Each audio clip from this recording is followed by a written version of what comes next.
You don't know why you were born. Not really. Not in the way the question actually means. You might have an answer ready. A rehearsed one.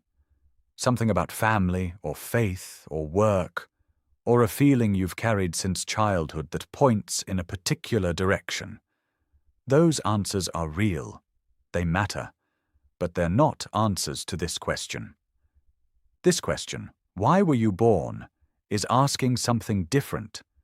It's asking whether the universe had a reason for you specifically, whether your existence was intended, whether there is a purpose written into the fact of you that was there before you arrived and will remain after you leave. And here is what the investigation into that question, across philosophy, psychology, evolutionary biology, and neuroscience, actually reveals. Nobody knows. No tradition, no science, no philosophy has produced a verified answer to why any specific human being exists. But here's what they have found. The people who live as if they know, the people who move through their lives with a sense of direction that feels like it comes from somewhere deeper than preference, are not the people who found their purpose. They're the people who built it, deliberately, out of specific materials, using a process that the research has now documented well enough to describe in detail. And the difference between finding and building, between waiting for a reason and constructing one is the most important distinction in the psychology of human meaning.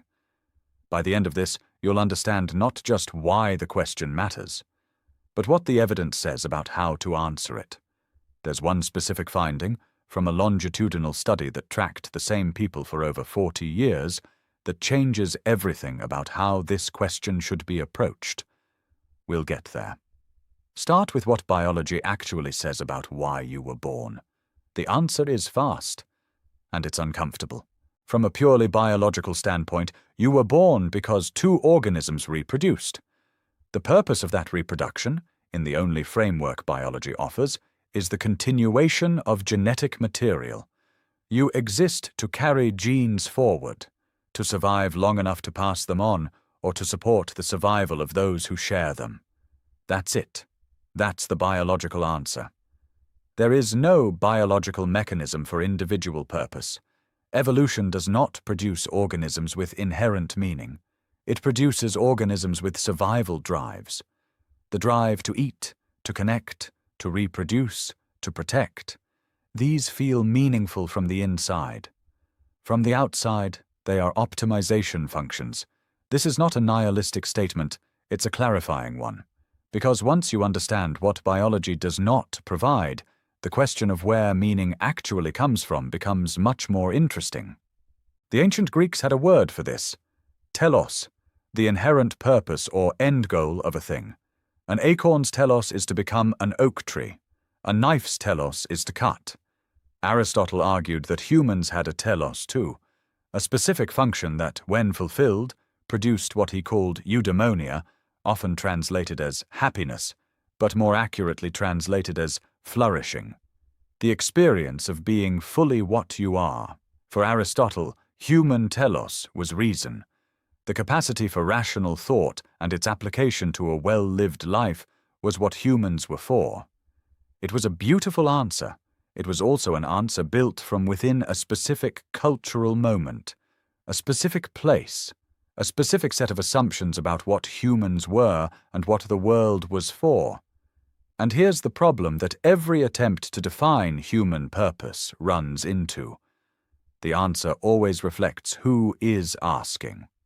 In 1942, a psychiatrist named Viktor Frankl was arrested in Vienna. He was Jewish. The year matters.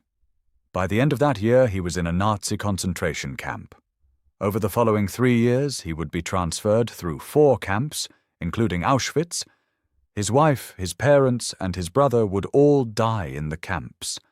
Frankl survived, and what he observed, in himself and in the people around him, became the foundation of a school of psychological thought that directly addresses the question of why humans need a reason to exist. In the camps, Frankl noticed something specific. The prisoners who survived longest, not physically strongest, not youngest, not best positioned, were the ones who maintained a sense of purpose, something they were living for, something they believed was waiting for them, a child they needed to return to, a manuscript they needed to finish, a person they needed to find. The purpose didn't have to be large, it didn't have to be philosophical, it had to be specific, and it had to feel, to the person holding it, like it was real. Frankl called this will to meaning, and he argued, in his 1946 book, Man's Search for Meaning, which has sold over 16 million copies, that the primary human drive is not pleasure, not power, not safety. It is meaning, the search for a reason, for a why. He wrote, "He who has a why to live can bear almost any how." But here's what most people who quote Frankl miss. He was not saying that meaning exists waiting to be found. He was saying that meaning is something humans create, construct, choose. In the camps, stripped of everything, surrounded by conditions designed to eradicate dignity, the prisoners who survived longest were not the ones who found meaning in their suffering. They were the ones who decided what their suffering was for. That decision, made under the most extreme conditions imaginable, is the same decision the psychology of purpose says every human being makes. Whether they know it or not, you are not searching for your purpose. You are deciding it. Every day. Through what you give your attention to, what you return to after failure, what you're willing to be bad at for long enough to become good. The question is not what you were born for. The question is what you're building yourself toward. The neuroscience of purpose is more recent than the philosophy, and it's more specific. In 2015, a team at the University of California, Los Angeles, published research on what they called the neural correlates of purpose, the specific brain activity associated with the experience of living purposefully.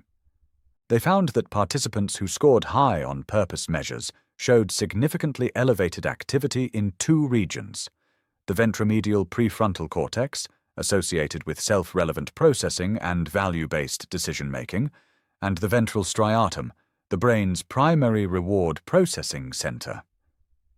The experience of purpose, the felt sense of moving toward something that matters, is not just psychological. It's neurological.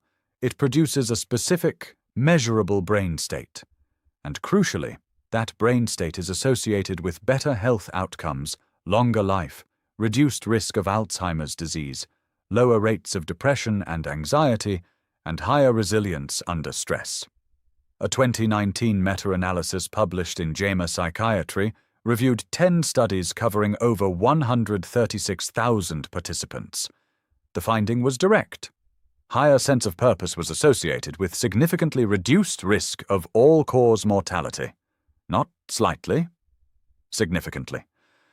People who feel that their life has a direction, who move through their days with the sense that what they do matters and connects to something larger, live longer than people who don't. Not because purpose is magical, because the neurological state associated with purpose is incompatible with the sustained activation of stress systems that slowly destroy the body over time. Purpose is not a luxury. The biology treats it as a necessity. And here's the finding from the 40-year longitudinal study that changes how all of this should be understood. In 1965, a psychologist named George Vaillant at Harvard University took over what would become one of the longest-running studies in the history of psychology. The Harvard study of adult development had begun in 1938. It tracked 268 Harvard sophomores over their entire lives, their health, their relationships, their careers, their psychological states, and eventually their deaths. Vaillant ran the study for decades, and in 2012 he published what he considered its central finding: not intelligence, not socioeconomic status, not physical health at the start of the study. The single strongest predictor of a good life, defined across multiple dimensions including health, happiness, and subjective sense of fulfillment, was the quality of relationships, not the number. The quality. Specifically, whether the person had at least one relationship in which they felt genuinely known, seen, not performed for actually known. But beneath that finding was something the study's data revealed that Vaillant considered equally important, and that received far less attention. The participants who aged best, who maintained cognitive function, physical health, and reported satisfaction with their lives into their 70s, 80s, and beyond, were not the ones who had achieved the most. They were not the ones who had followed the most conventional definitions of success. They were the ones who had, at some point in their lives, stopped asking what they were supposed to do and started asking what they actually cared about. Not dramatically, not in a single moment of revelation. Gradually, through a series of small decisions that reoriented their lives towards something that felt, to them, like it mattered. Vaillant called this process maturation, the slow movement from a life shaped by external expectation to a life shaped by internal conviction. The people who found that conviction earliest, who began building towards something they genuinely believed in before life's pressures foreclosed the options, reported the highest sense of meaning across the full arc of their lives.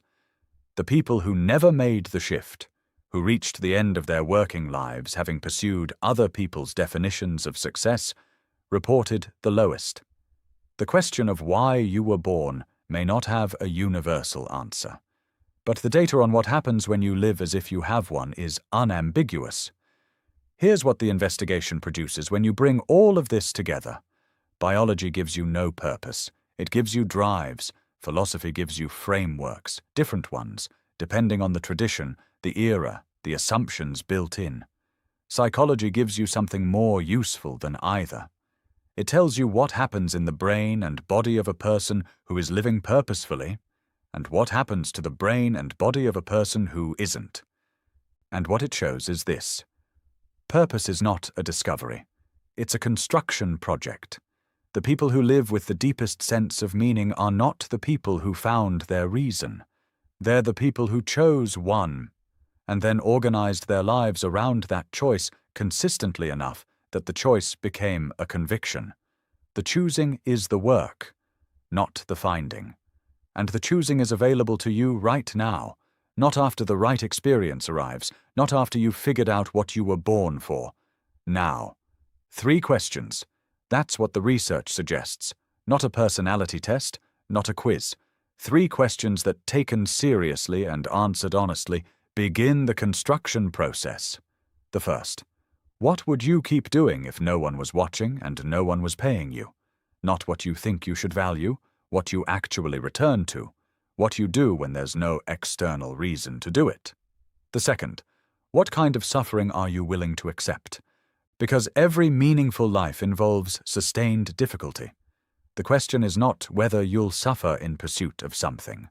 It's whether the something is worth the suffering you'd be choosing. And the third, the one that most people skip because it feels too simple, who do you want to become? Not what do you want to achieve, not what do you want to have, who do you want to be as a person in the texture of your daily experience in 10 years. Because the research is consistent on this, the people who built meaningful lives didn't start with a goal, they started with an identity they were moving toward, and then they made small, daily, unremarkable decisions that were consistent with that identity. Over years, over decades. That consistency, the accumulation of small choices that pointed in the same direction, is what the brain eventually registers as purpose. Not a bolt of lightning, not a single moment of revelation, just the slow, steady construction of a self that knows what it's for. You don't know why you were born, neither does anyone else. Not really. Not in the cosmic sense the question reaches for. But here is what you can know. You were born into a brain that requires meaning the way it requires oxygen.